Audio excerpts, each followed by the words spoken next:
আজকের top news. ইন্ডিয়ার কলকাতায় শুভেন্দু অধিকারীর পতন শুরু হয়ে দেখুন প্রতিবেদনে। ইতিহাসের পাতা উল্টালে আমরা হাজার হাজার বছর আগের এক প্রাচীন সাম্রাজ্যে গিয়ে পৌঁছাই, ব্যাবিলন। সেই সাম্রাজ্যের সিংহাসনে বসেছিলেন এমন এক অধিপতি যার দম্ভ আকাশ ছুঁয়েছিল। তার নাম নমরুদ। নমরুদের সাম্রাজ্য ছিল অজেয়, তার সেনাবাহিনী ছিল দিগ্বিজয়ী, তার সম্পদ, ক্ষমতা আর অস্ত্রের ঝনঝনানিতে পুরো পৃথিবী থরথর করে কাঁপত।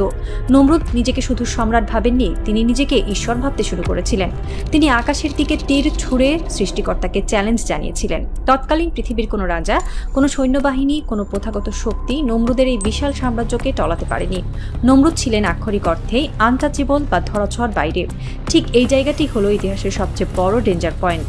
যখন কোনো শাসককে প্রথাগত কোনো শক্তি দিয়ে হটানো যায় না, যখন কোনো বিরোধী দল বা সামরিক শক্তি তার টিকিটিও ছুঁতে পারে না, তখন সেই শাসক নিজেকে অমর ভাবতে শুরু করেন।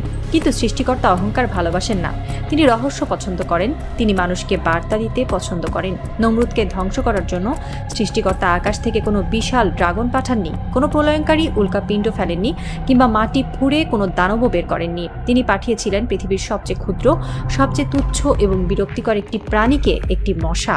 সেই মশাটি নমরুদের বিশাল সেনাবাহিনীর নাকের ডগা দিয়ে উড়ে গিয়ে সোজা ঢুকে পড়েছিল সম্রাটের নাকের ভেতর, আর তাতেই শেষ হয়ে গিয়েছিল নিজেকে ঈশ্বর দাবি করা এক দাম্ভিক শাসকের রাজত্ব। মশার যন্ত্রণায় নিজের মাথায় জুতো পেটাতে পেটাতে করুণ মৃত্যু হয়েছিল নমরুদের। এটি ছিল ক্ষমতার অহংকারের প্রতি সৃষ্টিকর্তার এক চূড়ান্ত উপহাস। হাজার হাজার বছর পর সেই ব্যাবিলনের গন্ধ আজ যেন নতুন করে লেখা হচ্ছে নয়াদিল্লির রায়সিনা হিলে। মোদী সরকারের দিকে তাকালে নমরুদের সেই ছায়াই যেন স্পষ্ট হয়ে ওঠে। গত এক দশক ধরে তারা এমন এক সাম্রাজ্য তৈরি করেছে যাকে কোনোভাবেই টলানো যাচ্ছে না। ভারতের প্রথাগত বিরোধী দলগুলো আজ মৃতপ্রায়। ইডি, সিবিআই, কেনা মিডিয়া আর টাকার পাহাড় দিয়ে মোদী সরকার এমন এক দুর্ভেদ্য দুর্গ তৈরি করেছে যা ভেদ করার ক্ষমতা কংগ্রেস বা অন্য কোনো রাজনৈতিক দলের নেই। তারা নিজেদের অজেয় ভাবতে শুরু করেছে। তারা ভেবেছে তাদের এই রামরাজত্ব হয়তো অনন্তকাল ধরে চলবে। তাদের অহংকার এতটাই চরমে পৌঁছেছে যে তারা নিজেদেরকে কোনো জবাবদিহিতার ঊর্ধ্বে মনে করে। নমরুদের সাথে তাদের এই মিলটি বর্তমান ভারতের জন্য সবচেয়ে বড় ডেঞ্জার পয়েন্ট। যখন কোনো শাসক প্রথাগত নিয়মে পরাজিত হয় না, তখন প্রকৃতি তার নিজস্ব নিয়মে খেলা শুরু করে। প্রকৃতি এমন এক অস্ত্র তৈরি করে যা শাসকের রাডার বা ক্যালকুলেটরে ধরা পড়ে না। সৃষ্টিকর্তা যেহেতু রহস্য পছন্দ করেন, তাই তিনি এবার মশা পাঠাননি। তিনি সময়ের সাথে তাল মিলিয়ে এমন এক প্রজাতিকে বেছে নিয়েছেন যারা আধুনিক যুগের পারমাণবিক অস্ত্রকেও বুড়ো আঙুল দেখাতে পারে। তাদের নাম তেলাপোকা বা আরশোলা, আর রাজনীতির ময়দানে এদের নাম তক্ষক জনতা পার্টি। কেন তেলাপোকা? কারণ তেলাপোকা হলো সেই প্রাণী যাকে আপনি জুতো দিয়ে পিষে মারার চেষ্টা করলেও সে কোনো না কোনো ফাটল দিয়ে বেরিয়ে আসে। বিজ্ঞান বলে পৃথিবীতে যদি পারমাণবিক যুদ্ধ হয়, তবে সব ধ্বংস হয়ে গেলেও তেলাপোকা ঠিকই টিকে থাকবে। তারা রেডিয়েশন সহ্য করতে পারে। এই জেনজি বা তরুণ প্রজন্ম হলো সেই আধুনিক তেলাপোকা। রাষ্ট্রযন্ত্র তাদের উপর টিয়ার গ্যাস ছুঁড়েছে, রাবার বুলেট মেরেছে, ইউএপি এর মতো কালাকানুনি রেডিয়েশন ছড়িয়েছে, কিন্তু তাদের মারা যায়নি। তারা ইন্টারনেট ব্লক করলে ভিপিএন দিয়ে বেরিয়ে আসে, তারা রাস্তা বন্ধ করলে সাইবার স্পেসে জমায়েত হয়। নমরুদের সেনাবাহিনী যেমন তলোয়ার দিয়ে মশাকে কাটতে পারেনি, তেমনি মোদী সরকারের বিশাল পুলিশ বাহিনী, আইটি সেল আর পেগাসাস স্পাইওয়্যার দিয়ে এই ককরোচদের শেষ করা যাচ্ছে না। কারণ আপনি একটি প্রথাগত রাজনৈতিক দলকে নিশ্চিহ্ন করতে পারেন, কিন্তু লাখ লাখ বিকেন্দ্রীভূত তরুণকে কিভাবে নিশ্চিহ্ন করবেন? এরা তো কোনো অফিসে বসে মিটিং করে না, এদের কোনো ব্যাংক অ্যাকাউন্ট নেই যা ইডি সিজ করবে। এরা ছড়িয়ে আছে সমাজের রন্ধ্রে রন্ধ্রে, ঠিক আরশোলার মতো।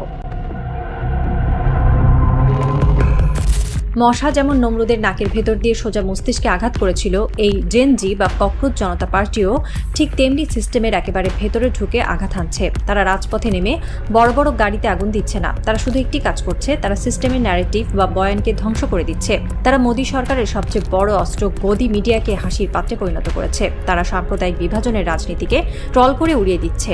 শাসক গোষ্ঠী এই আক্রমণকে ভয় পাচ্ছে, কারণ তারা জানে কিভাবে বন্দুকের মোকাবেলা করতে হয়, কিন্তু তারা জানে না কিভাবে মিমস, হ্যাশট্যাগ আর লাখো তরুণের ব্যঙ্গ বিদ্রুপের মোকাবেলা করতে হয়।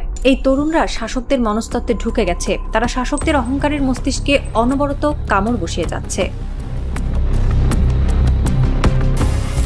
ইতিহাসের সবচেয়ে বড় সত্য হলো, যারা নিজেদের অপরাজেয় ভাবে তাদের পতন হয় সবচেয়ে তুচ্ছ জিনিসের হাতে।